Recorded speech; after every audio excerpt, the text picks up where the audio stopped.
예, 여러분 반갑습니다. 예, 전국에 있는 73개 센터에서도 청취를 하고 있다고 합니다. 그러니까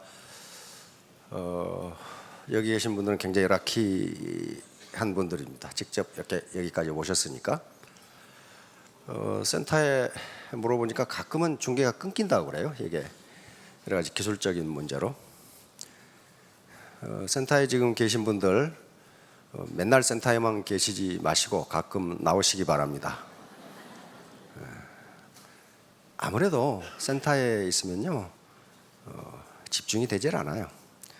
뒤에서 왔다 갔다 하고 커피 타 먹고 무엇이 어떻고 그러면서 잘 안 돼. 그런데 기 중에서 사람의 기가 가장 좋다고 그럽니다. 건축하는 제 지인한테 물어보니까 집을 지어서 사람이 살면은 그 집이 오래 간답니다. 70년도 가고. 근데 빈집이 되면 갑자기 무너진대요. 가끔 우리 그런 걸 보죠. 시골에 농부 부부가 잘 살았는데 아들 따라 이사 가고 나니까 얼마 안 돼서 집이 무너지고. 그래서 사람의 기가 그렇게 좋답니다. 가장 강하답니다. 그러니까 기라는 것은 보이지는 않아요. 기는 에너지하고 다릅니다. 기는 에너지가 아니에요. 기는 그러니까 요게 쌀미니까 쌀밥 먹으면 기가 나와요. 쌀미 짜잖아요. 이제 물리학이나 가방끈이 긴 분들이 기를 믿지 않는 게 기를 물리적으로 측정할 수 없다는 데 있어요. 과학하는 사람들은, 그러니까 가방끈이 좀 있는 사람들은 물리적으로 측정할 수 있는 것만 과학이라고 생각한다고. 근데 기를 어떻게 측정해? 예를 들면 어떤 분은 만나면은 준 것 없이 기분 좋은 사람이 있는데 어떤 분은 만나면 준 것 없이 기분 나쁜 놈이 있어요. 그게 기가 왔다 갔다 하는 거거든요. 그걸 어떻게 측정하냐고. 측정할 수 없어요. 마찬가지로 여기 오신 분들이 여기 실패하러 오신 분 혹시 계시는가? 나는 반드시 실패해야 되겠다. 그런 분들은 옆에 분들이 잘 돌봐드려야 됩니다. 그건 잘 돌봐드려야지 가만두면 안 돼요. 그건 돌봐드려야 돼요. 여기 오신 분들이 뭔가 꿈과 비전을 가지고 성공하겠다는 마음을 가지고 오셨어. 그렇죠? 거기서 기가 발산된단 말이에요. 파지티브한 기가 발산돼요. 자, 아무튼 요겁니다. 이게 자본주의 대한민국에 사는데 전부예요. 소득면에서 전부예요. 자본이 있어야 되고, 자본이 있으면 생산성이 높아지고, 생산성이 높아지면 소득이 높아집니다. 반대로 소득이 높으려면 생산성이 높아야 되고, 생산성이 높으려면 자본이 있어야 됩니다. 요거 없이 억지로 돈 벌려고 해도 돈이 벌리는 게 아니라 골병만 들어요. 골병만. 우리 사회에 기울어진 운동장 이론이 있습니다. 별로 이론 다 있죠. 기울어진 운동장 이론.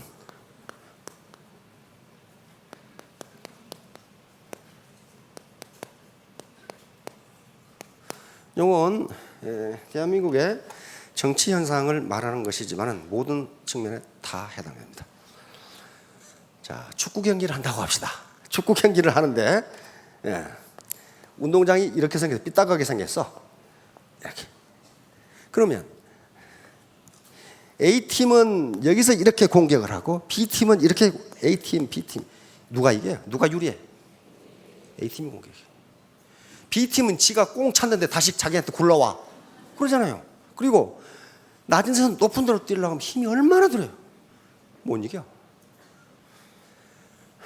이게 우리 사회를 묘사하는 기울어진 운동장 이론입니다. 그러면 자기가 자본이 없다는 건 지금 어디에 있다는 거예요? 요 B팀에 있다는 거예요. 팔버둥을 쳐도 이 사람은 못 이겨요. 못 이긴다고. 그러면 여기서 이기려면은요, 이쪽보다 키가 커지든가 힘이 세지든가 뭐가 돼야 돼. 그게 자본축적이에요. 자, 하나하나 보도록 합시다. 이거 실증 분석입니다. 규범적 분석의 실증 분석은 현상이 이렇다예요. 이것이 좋다 나쁘다가 아닙니다. 제가 얘기하는 건 어느 것이 좋고 나쁘고 누가 잘하고 못하고가 문제가 아니에요. 현상이 이렇다. if then이에요. 만약 뭐뭐이라면 뭐뭐이다. 자, 다음. 자, 이 사업을 할 것인가 말 것인가. 다시 말하면 이 비전 있는 거냐? 이 사기치는 놈들 아니냐? 요 의사결정은 자기가 하셔야 돼. 비전이 있는 것인가? 요 이성적 판단으로 그 결과에 대한 책임도 자신이 져야 돼요. 아무도 누구 책임 져준 사람 없어요. 왜? 우리는 자본주의 시장 경제니까. 자본주의 시장 경제는 자기가 자기 문제를 결정합니다. 자, 두 번째는 현재 상태에서 나 같은 사람도 성공할 수 있을까? 못합니다. 절대로 못해요. 여기 제가 아는 아주 기라성 같은 인물들이 있어요. 대학 교수도 있고, 장군도 계시고, 고관 대작도 계시고, 경찰 간부도 계시고, 선생님도 계시고, 다 계세요. 그런데 아무리 고관 대작을 했어도 애터미의 시스템에 참여하지 않으면 성공 못합니다. 현장 성공 못해요. 그러면 어떻게 성공해야 하는가? 시스템에 참여해야 됩니다. 하나하나 정보를 얻어가야 돼요. 그래서 학습을 한 다음에 나 같은 사람도 성공할 수 있는가? Yes, 할 수 있어요. 단지 뭐만 필요하냐? 포기하지만 않으면. 그런데 처음에 소득이 많이 나는 다단계는요, 반드시 나중에 바가지 써. 그 세상에 공짜는 없습니다. 공짜로 그렇게 돈이 벌릴 리가 없어요. 무엇에 따라 벌려요? 프로덕티비티, 생산성에 따라 벌립니다. 생산성이 없는데 어떻게 돈을 버나? 돈 못 벌어요. 자, 다음. 요겁니다. 궁극적인 목적은 성공하는 겁니다. 여기서 성공은 안정적인 고소득입니다. 다시 말하면 한 달 벌고 말았다. 그건 성공이 아니에요. 계속적으로 그 소득이 돌아야 된단 말이에요. 이렇게. 그러면 안정적인 고소득을 올리려면 자본 축적이 반드시 이루어져야 됩니다. 캐피탈 어큐뮬레이션. 자본 축적이 없이는요, 자본이 뭔가 하는 것은 다음에 다시 설명해야 돼. 이거 엄청나게 복잡하니까. 그러나 모든 건 자본입니다. 모든 건 자본이에요. 그러려면은 여기서 자본 축적을 하기 위해서 이 많은 게 필요한 거예요. 날마다 매주 매달 강의하는 게 자본 축적으로 어떻게 할 거냐, 어떻게 할 거냐 하는 문제예요. 자, 다음. 그래서 바로 신사숙녀, 애터미에서 지향하는 게 신사숙녀인데, 왜? 신사숙녀가 되지 않으면 돈을 벌 수가 없어요. 사기쳐서 돈 벌 것 같죠. 그러나 제 주변에도 사기꾼 몇 놈 알고 있는데 항상 가난해. 그놈들은 사기는 기가 막히게 쳐. 근데 그 머리를 가지고 왜 사기를 치는지를 모르겠어. 그럼 잘 살 것 같죠? 절대 못 살아요. 절대 못 살아요. 그런데 바로 인간 개발이라는 게 신사숙녀의 기본입니다. 휴먼 디벨롭먼트. 이것은요, UNDP라고 하는 기관이 있습니다. UN 개발 계획이라는 한 기구에서 각 나라가 인간 개발이 어느 정도 돼 있느냐 하는 걸 측정한 겁니다. 그런데 일반적으로 선진국은 인간 개발이 잘 돼 있고 후진국은 인간 개발이 안 돼 있어요. 그런데 선진국이 잘 살아요? 후진국이 잘 살아요? 선진국이 잘 살아. 그러면 인간 개발과 소득이 밀접한 관련이 있다는 걸 보여줍니다. 자, 얼마나 어떻게 관련이 있는지 UNDP에서 나온 통계를 보겠습니다. 인간 개발이 가장 잘 된 나라가 노르웨이입니다. 0.944. 그리고 미국, 대한민국 0.898, 타이완 880. 자, 인간 개발이 점수가 1점 만점인데요. 0.880 이상이면 very high에 속하는, 매우 인간 개발이 잘 돼 있는 나라. 그런데 이 나라들을 보세요. 소득이 어떻게 됩니까? 전부 수만 달러씩이에요. PPP로, PPP는 장바구니 물가로 그 말입니다. 장바구니 환율로 무려 싱가포르는 82,000불이에요. 그 다음 단계에 있는 인간 개발이 0.8 이하 봅시다. 이게 등수입니다. 등수 0.779, 756, 727 쑥 내려가는데 여기 보세요. 소득이 어떻게 됐어요? 그대로 맞죠. 다시 말하면 인간 개발 지수에 따라서 소득이 결정된다. 자, 다음. 이건 아프리카 가난한 나라들입니다. 이게 베리 로우에 속하는 인간 개발이 거의 안 돼 있어요. 근데 인간 개발은요, 그걸 하는데 수십 년이 걸립니다. 그렇죠? 사람 하나 만들어 교육시키는데 20년 이상 걸려요. 그러니까 잘 안 되는 거예요. 자, 다음. 그러면 이제 문제는요, 우리나라 평균은 굉장히 높아요. 높은데 그걸 보시지 말고 나는 그러면 어떤가? 나는. 일반적으로 인간 개발 지수가 평균적으로 높은 나라에서는요, 자기가 그 상위 그룹으로 올라가기 위해서는 보통 노력을 해서는 되질 않아요. 그게 이미 스탠다드가 높은데. 그러니까 현재 우리나라에서 내 인간 개발 지수가 어느 정도인가, 내 자본 축적 정도가 어느 정도인가를 봐야지 국가 평균이 어느 정도냐? 그것은 평균 개념이니까 나하고는 상관이 없는 경우가 있어요. 자, 다음. 바로 이제 우리가 사는 세상이 자본주의 시장 경제니까 이 문제가 대두되는 겁니다. 사회주의 통제 경제 같으면 국가에서 시키는 대로 하면 그만이에요. 근데 자본주의 시장 경제는 자기가 의사결정을 하고 그 의사결정의 결과에 대해서 자신이 책임을 져야 되는 거란 말이에요. 자, 모든 경제사회의 근본 문제가 세 가지입니다. 무엇을 얼마나 생산할 거냐. 그 다음에 그걸 어떻게 생산할 거냐. 세 번째는 누구를 위해 생산할 거냐.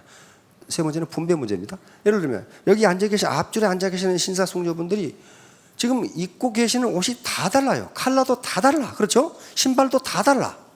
그러면 이 컬러의 이 사이즈의 옷을 몇 개를 만들 것이냐. 누가 결정해? 누가 결정하냐고. 자본주의 시장 경제라고 그랬어요. 누가 결정합니까? 소비자?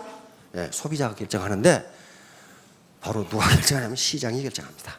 그래서 시장 경제라고 그래요. 시장이 결정한다. 시장. 마켓 메커니즘이 결정해. 이것을 보이지 않는 손이라고 합니다. 어떤 농부가 300평의 밭을 가지고 있어. 거기다 뭘 심을 거예요? 뭘 심을 거예요? 주인 마음대로? 시장이 결정해요. 뭘 심는 것이 시장에서 좋은 가격에 잘 팔릴 것이냐. 그 시장이 결정한다고. 거기다 애국심의 발로로 양파를 심었다. 그런 사람이 있어요? 그런 사람은 잘 돌봐드려야 됩니다. 이게 뭔가 좀 이상한 거야. 그런데 시장에서 가장 좋은 가격에 잘 팔린다? 그 말은 무슨 말이에요? 소비자가 그걸 원한다. 그 말이에요. 그러니까 자본주의 시장 경제 자원 배분은 누가 하느냐면 시장이 합니다. 시장. 대통령도 안 하고, 대통령이 그거 뭐 심어라 그거 안 해요. 국가계획기구도 없어요. 북한은 그렇게 안 해요. 국가계획기구가, 중앙계획기구가 있어요. 중앙계획기구가 거기에 뭐 심어라고 심으면 그만이에요. 그러니까 거기서 뭐가 나와요? 비효율성이라는 게 나옵니다. 시장이 원하지도 않는 것을 만들어내. 자본주의 시장 경제는 시장이 해결하기 때문에 결국 그 생산의 의사결정, 무엇을 얼마나 생산할 것인가, 그 다음에 어떻게 생산할 것인가, 무슨 원료를 써서, 무슨 기계를 써서, 노동을 얼마나 하고, 어떻게 생산할 것인가, 전부 시장이 결정합니다. 누구를 위해 생산할 것인가, 이건 분배입니다. 그 생산 과정에 참여한 사람에게 도대체 얼마를 분배해 줄 거냐, 그건 생산성에 따라 분배합니다. 생산성이 전혀 없는데 많은 분배를 해버리면 망해버려요. 그렇죠? 그 사람이 지금 돈벌이를 100만 원 정도밖에 못하는데 200만 원 봉급을 줘봐요. 그럼 어떻게 됐어요? 그 기업이 망해버려. 그러니까 생산성보다 낮게 줘요. 자, 다음. 자, 문전옥답하고 천수답하고 어떤 게 비싸요? 천수답, 문전옥답이 당연히 비싸지. 과거에 농경시대에는 문전옥답과 천수답 비교가 안 돼. 왜 그래? 왜 그렇습니까? 왜 문전옥답이 비쌉니까? 답이 나왔잖아요. 생산성이 높아요. 생산성이 높다. 같은 면적의 땅이라도 생산성이 높아. 그러니까 그게 비싼 거예요. 그 다음에 강남 상가고 봉천동 상가, 이건 임대료가 비교가 되질 않아요. 그 다음에 현대자동차, 이거 다 그렇죠. 프로야구 이승엽 선수, 보통 선수, 이건 연봉의 차이가 보통 나는 게 아니에요. 그럼 이승엽 선수는 왜 연봉이 높아요? 이쁘게 생겨서? 그렇잖아요. 생산성이 높아. 홈런을 잘 쳐. 생산성이 엄청나게 높아. 프로야구 때 삼성하고 롯데하고 경기한다. 그런데 9회 말 투아웃, 9회 말 투아웃에 삼성이 3대4로 지고 있어. 그런데 이승엽이가 방망이를 돌리면서 나왔어. 그럼 어떻게 돼요? 마누라가 불러도 모르고 머리가 TV 속으로 들어가죠 지금. 왜? 홈런을 칠 가능성이 높아. 그렇죠? 다른 사람보다 확률이 높아. 그러니까 어때요? 연봉이 높아요. 나왔다 하면 스트라이크가 없던 놈은 연봉 3천만 원도 안 돼. 다음에 김연아하고 보통 여자 모델 누가 높아? 매력은 자본입니다. 나중에 매력 자본은 돼서 할 겁니다. 매력은 얼굴만 예뻐 되는 게 아니에요. 김연아가 현재 그 얼굴 가지고 피겨 스케이팅도 못하고 아무것도 못했다. 그러면 모델료가 그렇게 나옵니까? 안 나와요. 그러면 김연아를 매력적이게 화장품 광고 모델이나 그다음에 에어컨 광고 모델도 쓸 수 있는 뭔가 무슨 매력이 있다는 거예요. 그 매력 자본이. 올 가서 여자 사장님들은 거울을 보시고 그렇게 말씀하십시오. 나는 왜 이렇게 매력 있지? 아우, 나라도 나한테 빠져. 그렇게 이야기해 보세요. 그러면 점점 매력이 있어집니다. 그런다는 이론이 있고 실제로 그런다고 합니다. 그게. 자, 다음. 이분은 낫이라는 자본과 노동이 결합을 했습니다. 낫은 자본입니다.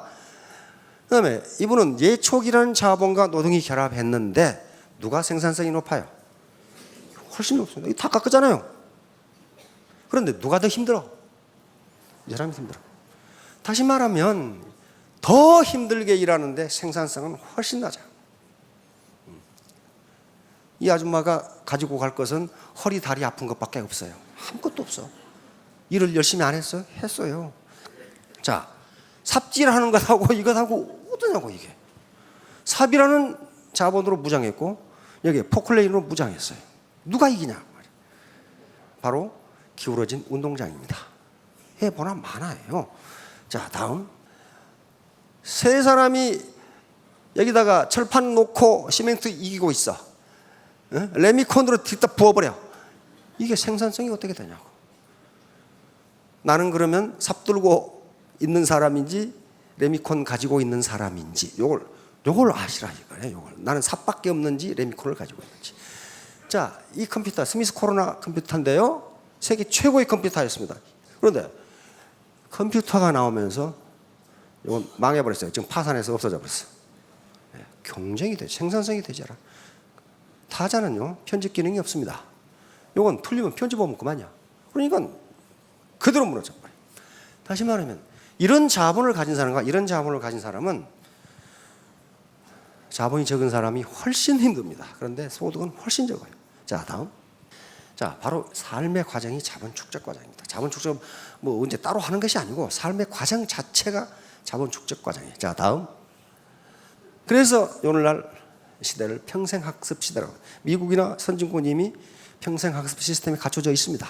왜냐하면 학자들이 이야기합니다. 과거에는 대학을 졸업하면 그 대학 졸업한 것으로 대학에서 배운 지식으로 평생을 먹고 살았어요. 평생 지식인 대접을 받으면서 살았어요. 옛날에 변호사나 의사가 되면 어떻습니까? 평생 존경받으면서 부유하게 살았습니다. 그렇죠? 지금은 의사, 변호사도 그 중에 특출한 사람이 아니면 사무실 유지비도 제대로 나오질 않아요. 그런 시대가 됐어요. 그래서 산업화 시대가 될 때에는 대학을 졸업하고 써먹을 수 있는 지식기간이 한 10여 년 됐습니다. 지금은 하루도 못 써먹는다 그래. 다시 배워야 돼. 다시 공부해야 돼. 다시. 그런데 전부 자기 가방끈 자랑만 하고 있는 사람들이 있어. 그 호랑이 담배 먹던 시절에. 그건 생산성이 엄청나게 떨어집니다. 자, 다음. 자, 보세요. 아까 요거 나왔죠? 자본이 이렇게 큰 놈하고 이렇게 작은 놈하고 싸움이 붙어? 이건 기울어진 운동장이 아니라 이거 완전히 수직 운동장이야. 되질 않아요. 스포츠카하고 티코하고 경주한다? 경주 안 돼요. 스포츠카가 훨씬 자본 집약도가 높습니다. 자, 미국 사람이 그러는 거야. 대학 졸업하고 학사모 쓰고 부모님 리아카에 싣고 달려. 이 사람은 캐딜락에 싣고 달려. 누가 빨라? 이게 경쟁 자체가 안 되는 겁니다. 안 돼요. 자, 이게 모토로라 핸드폰입니다. 벽돌 같은 거. 그러다가 요게 나왔죠? 지금은 스마트폰이 나왔습니다. 스마트폰으로 사업하는 분과 요거 옛날에 요걸로 사업한 분 누가 사업 잘하겠어요? 스마트폰이 훨씬 돈이 적게 들고. 왜? 자기 파트너가 10,000명이다. 10,000명한테 돈 주고 문자 보내려고 그래봐. 수당 받아가지고 다 전화요금 다 나가버려. 지금 공짜로 다 되잖아요. 요거예요. 어떤 자본으로 내가 무장했느냐. 어떤 자본으로. 자, 다음. 자, 빠삐용이라는 영화 보셨죠? 보신 분이 많을 겁니다. 얼마나 이 끈질긴 집착, 결국 자유를 찾기 위해서. 빠삐용에 나온 장면. 그런데 빠삐용은 이 사람 이름입니다. 빠삐용이라면 나비니까 팔에 나비 문신이 있어서 그 사람 빠삐용이라고 했고, 이 사람이 나중에 탈출을 해가지고 글을 쓴 게 책으로 나와서 그게 빠삐용이라는 건데, 이 영화를 보면 이게 나옵니다. 장녀를 죽였다는 혐의로 감옥에 들어가서 평생 나올 수 없는 남미 상어가 우글거리는 감옥으로 끌려갔어요. 근데 자기는 사람을 죽인 적이 없는데 뭔가 수사가 잘못돼서 자기가 살인죄로 왔다 이거야. 그래서 계속 탈출을 시도하죠. 탈출을 시도해. 그런데 어느 날 꿈에 탈출을 하는데 여기 12 재판관이 있는 곳으로 이 사람이 끌려가죠. 끌려가서 강변합니다. 나는 재판장님, 나는 죄가 없습니다. 나는 사람을 죽이지 않았습니다. 그러니까 재판장이 뭐라고 그럽니까? 네가 사람을 죽이지 않았을지도 모른다. 그러나 네 죄는 사람을 죽인 죄가 아니고 무슨 죄? 인생을 낭비한 죄다. 다시 말하면 시간을 낭비한 죄다.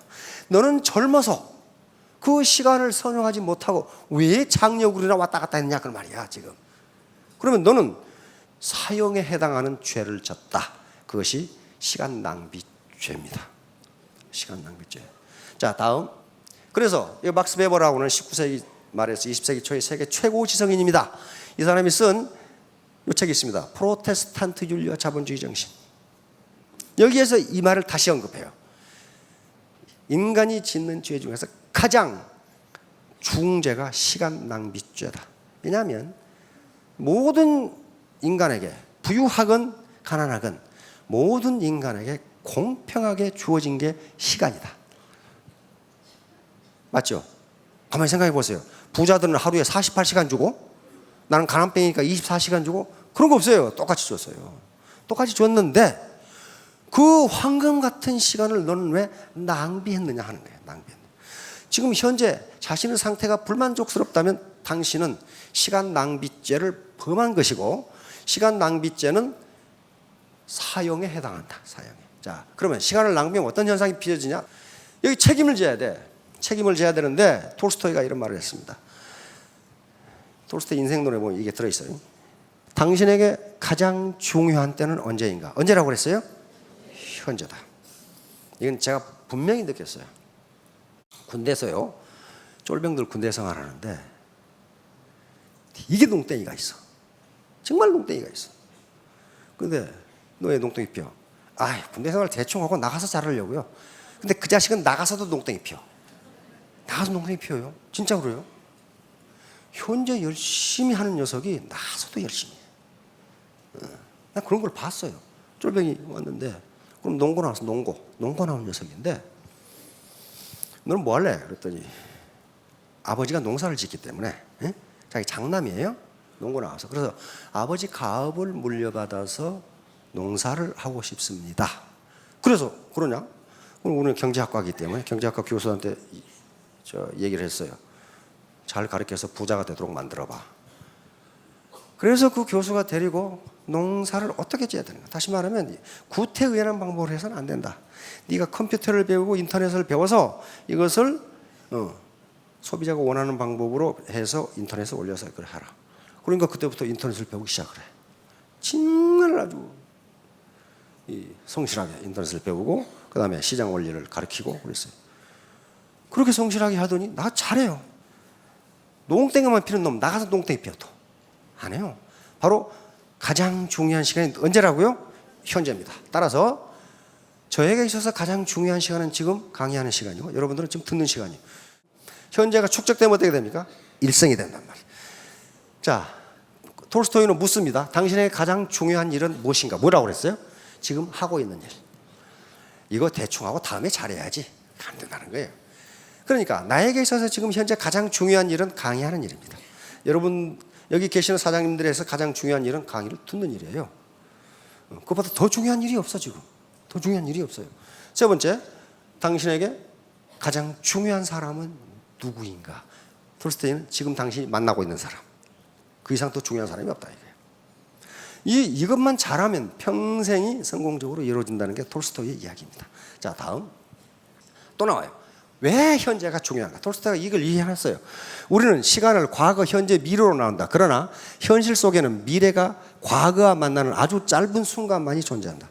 바로 시간이 제로인 경우가 현재입니다. 그리고 그 순간은 매우 작게 보이지만 그곳에 인생 전체가 집약되어 있다. 지금 시간이 제로인 이 순간에 인생 전체가 집약되어 있다. 자, 다음. 자, 이제 시간 낭비죄가 가장 크다고 그러는데 이에 대한 형벌은 누가 받느냐 하면 자기가 받을 수밖에 없어요. 또한 못 떠는겨. 그것은 무지, 빈곤, 부자유. 돈이 없으면 부자유스럽습니다. 병원에 가고 싶어도 못 가요. 자식 좋은 학교 보내고 싶어도 못 보내요. 유학 못 보내요. 스포츠카 하나 사고 싶은데 못 사요. 부자유스러워. 그 다음에 나무 밑에 가서 일해야 돼요. 굉장히 부자유스러워요. 이거 뭐예요? 시간 낭비죄예요. 시간 낭비죄. 왜 똑같이 시간을 줬는데 너는 낭비했느냐. 그거거든요. 그래서 바로 현재 자기의 삶이 불만족스럽고 보잘것없다면 그것은 내가 과연 시간을 선용했는지. 바로 서구가 200년 동안 전 지구를 지배했는데 그것은 무기만 가지고 그렇게 한 게 아닙니다. 세계에서 청나라 시대까지 세계에서 가장 강한 국가가 어디였습니까? 청나라 시대까지 중국이었어요. 중국이 최고로 강했어요. 그런데 허송세월, 허송세월. 그러다가 망한 거예요. 자, 다음. 자, 영화 사관과 신사. 이것도 보시기 바랍니다. An Officer and a Gentleman. 이것은 리차드 기어라고 하는 아주 근육질 사나이. 지금도 아주 잘생겼어요. 백발이 하얀데 기가 막히게 잘생겼죠. 요 사나이가 해군 항공조종사 사관학교에 들어가서 훈련을 받으면서, 즉 장교가 되어가면서 신사가 되어가는 과정을 그린 영화입니다. 그런데 이 리처드 기어는 가정 환경이 매우 좋지 않아요. 매우 좋지 않아. 아버지는 군인인데 어머니를 만나서 리처드 기어를 낳고 어디론가 장려촌으로 가버렸고, 어머니는 그것 때문에 자살해버렸고, 그래서 모든 인간을 믿지 않아. 그리고 자기밖에 몰라. 그러니까 이 사관학교에 들어가가지고 자기밖에 몰라. 맨 규정만 어기고 자기 이익을 위해서는 뭐든 다 해. 그러나 엄청난 훈련을 받으면서 점점 신사가 되어갑니다. 사관학교 기간 동안에 시골 종이공장에서 일하는 아가씨를 사귀었죠. 자기 걸프렌드였어요. 그래서 차버렸어. 왜? 모든 사람을 믿지를 못해. 그러나 신사가 되면, 신사는 뭡니까? 자기 언행에 대해서 책임을 지는 게 신사입니다. 자기가 한 행동에 대해서 책임을 지는 게. 나중에 바로 해군 장교가 돼가지고 그 시골 종이공장으로 뚜벅뚜벅 걸어가서 이 아가씨를 번쩍 들고 나오면서 영화가 끝납니다. 여기서 아주 아가씨들이 감격을 하죠. 왜? 신사는 자기의 언행에 대해서 책임을 진다. 여기 신사뿐만 아니라 숙녀도 그렇습니다. 파트너들에게 내가 당신 성공시켜줄게 했으면 이 말에 대해서 어떻게 해야 된다? 책임을 져야 돼. 그 다른 변명이 필요 없어요. 이게 신사 숙녀입니다. 그래야만 성공할 수 있어요. 자, 다음. 바로 신사 숙녀의 품격, 교양과 예의 범절입니다. 교양과 예의 범절. 신사 숙녀는 뭐 학력이 높아야 된다, 뭐 그런 거 아닙니다. 경력이 좋아야 된다, 그런 거 아니고, 애터미에서 규정하는 신사 숙녀는 건전한 상식을 가진 민주 시민, 이렇게 규정하고 있어요. 건전한 상식을 가진 민주 시민. 지식은 있으나 상식이 없는 사람을 몰상식한 놈이라고 그러거든. 정말 사기친 사람들 보면 지식이 굉장히 많아요. 그런데 상식이 없는 사람이에요. 애터미에도 그런 사람이 더러 있어. 당신 배팅하지 말라고 그렇게 얘기했잖아. 유인하지 말라고 그렇게 얘기했잖아. 과대 광고하지 말라고 그렇게 얘기했잖아. 원칙을 지키라는데 왜 원칙을 안 지켜? 그럼 뭐라고 하는지 아십니까? 당신들이 말하는 원칙이 뭐요? 나는 원칙에 대해 들어본 적이 없어. 원칙이 뭔지도, 아휴. 도둑질하는 것은 원칙이 아닙니다. 새치기 하는 게 원칙이에요? 아니에요. 배팅하는 게 원칙입니까? 왜? 밑에 사람에게 피해를 주잖아요. 원칙 아니에요. 그런 상식도 없는 사람이 성공할 것 같으냐? 성공 못해요. 왜? 아무도 그 사람을 믿어주질 않아. 아무도 믿어줘. 저런 몰상식한 놈 그런단 말이에요. 믿어주지 않아. 지하철에서 양노석에 젊은 놈이 앉아 있어. 그것은 법으로 앉지 말하는 것은 없어요. 그렇죠? 거기 앉는다고 해서 법적으로 처벌을 못 합니다. 그렇죠?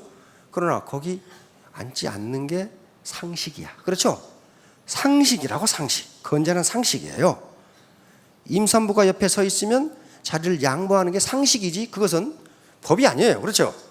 그러니까 그는 건전한 상식을 가지면 신사성녀가 된다 그런 말이에요. 학력이 높다거나 무슨 뭐 나이가 젊다거나 그런 거하고 관계없어요. 자, 그렇게 되면은 성공한다 말이에요. 자, 다음. 그러면 애터미 사업은 성공하기 쉽지 않다고 그랬어요. 그것은 굉장히 무슨 기술적 어려움이 그래서 그런 게 아니고, 제가 지금까지 살아오면서 보니까 사람 상대하기가 제일 힘들어요. 정말 아주 그냥 벽창호 같은 도를 놓고 이야기하지 차라리 얘기가 안 통하는 사람이 있어요. 왜? 자기 고정관념이 꽉 차 있어요. 누가 그러거든. 저 사람 대단한 사람이라고. 그 사람 좋아하는데 대단한 사람이라는 게 뭐라고 그랬어요? 대가리가 단단한 사람. 대단한 사람. 말이 들어가지를 않아. 들어가지를. 그러나 그런 사람을 우리는 버리지 않는다고 그랬어요. 손잡고 같이 가자. 효소동에. 그러면 그분들을 1대1로 대화를 해서 설득할 수 있으리라고 믿지 마세요. 설득 안 당합니다. 그럼 어떻게 설득시키냐? 여기에 갖다 놔야 돼요. 갖다 놓으면 여기 계신 분들이 전부 다 여기서 파지티브한 기, 이 긍정적인 기가 나오기 때문에 그 사람을 어떻게 해서든지 이런 강의를 한마디라도 들으면 변하기 시작합니다. 다른 방법이 없어요. 못 바꿉니다. 그런데 계속 거절을 당해. 원데이 가자. No, 날아가나. 석세스 가자. No, 날아가나. 이러면서 점점 자기 수양이 되어갑니다. 아무도 내 마음대로 할 수가 없어요. 그러면서 점점 내가 이분을 설득하려면 내 자본 축적을 어떻게 해야 될까? 내 언어를 어떻게 구사해야 될까? 내 태도를 어떻게 해야 될까? 이런 것들이 자본 축적의 과정이에요. 사관학교 4년 교육받아가지고 뭐가 됩니까? 통상 남자들은 밥풀떼기 하나 그러죠. 4년 동안 그러나 대학 교육 그리고 내무 생활을 하는 신사도 교육, 정신교육 요걸 통해서 소위 만들려고 그렇게 했느냐 그 말이에요. 그거 아니잖아요. 그렇죠? 뭐까지 생각하는 거예요? 대장까지 생각하는 겁니다. 그래서 그 기반을 사관학교 4학년 때 하는 거란 말이에요. 그러니까 애터미에서 세일즈 마스터가 된다는 건 뭐예요? 세일즈 마스터 되려고 하는 교육이 아니에요. 뭐가 되려고? 임페리얼 마스터까지 갈 수 있는 기반을 거기서 닦아주는 거예요. 그러니까 시간이 오래 걸려. 힘들어요. 하루 만에 소위 양성했다. 그놈이 소위밖에 못 돼. 더 이상 못 돼요. 그래서 우리 직급체가 그렇게 돼 있어요. 세일즈 마스터. 이건 판매사지요. 판매사는 이제 사관학교에 들어간 겁니다. 그때부터 교육을 받기 시작해요. 나오면 뭐가 됩니까? 다이아몬드. 다이아몬드가 뭐예요? 유관장교입니다. 유관장교. 밥풀떼기. 유관장교 이게 다이아몬드예요. 여기서 열심히 하면 뭐가 됩니까? 샤론이 되죠? 샤론노지가 무궁화입니다. 무궁화 연관장교예요. 무궁화. 이게 끝나면 여기서 훈련 과정이 끝나면 뭐가 돼요? 스타마스터는 장군이에요. 직급 체계 자체가 이렇게 돼 있어요. 그러니까 어때요? 계속적인 훈련 과정을 통해서 진급하라는 거예요. 신사가 되면서. 그러고 나서 로얄 마스터예요. 로얄 마스터 뭡니까? 왕족이에요. 왕족. 그러니까 우리 애터미의 계급 체계가 이렇게 돼 있어요. 이제 자기가 세일즈 마스터 됐다는 건 나 사관학교 들어가서 훈련 받기 시작한다. 이렇게 되는 거예요. 그러면 그걸 마치면 뭐가 된다? 유관장교 다이아몬드가 됩니다. 다이아몬드를 성공적으로 다이아몬드를 마치면 육군대학을 가면서 연관장교 소령이 됩니다. 그게 이제 샤론 로즈 마스터예요. 응? 무궁화예요, 무궁화. 샤론 로즈 마스터에서 로얄 클럽에 들어와도 아직 스타가 못 됐어. 그렇죠? 돈은 벌지만 거기서 훈련 과정을 거치면 스타 마스터. 이건 장군이 됩니다. 장군이 된 다음에 한참 후에 왕족 로얄 마스터가 돼서 그 다음에 이제 크라운도 왕족이고 임페리얼도 왕족이에요. 전부 왕족들이죠. 왕족들이. 그러니까 여기 와서 1년간 고생하고 한 게 세일즈 마스터 되면 다 된다라고 얘기하는데 그게 왜 그렇게 이야기하느냐? 그게 중요하니까 그렇단 말이에요. 일단 사관학교는 들어가야 뭐 장교가 되든지 말든지 그럴 거 아니에요. 에? 거기서 죽어라고 훈련을 받아서 다이아몬드가 돼.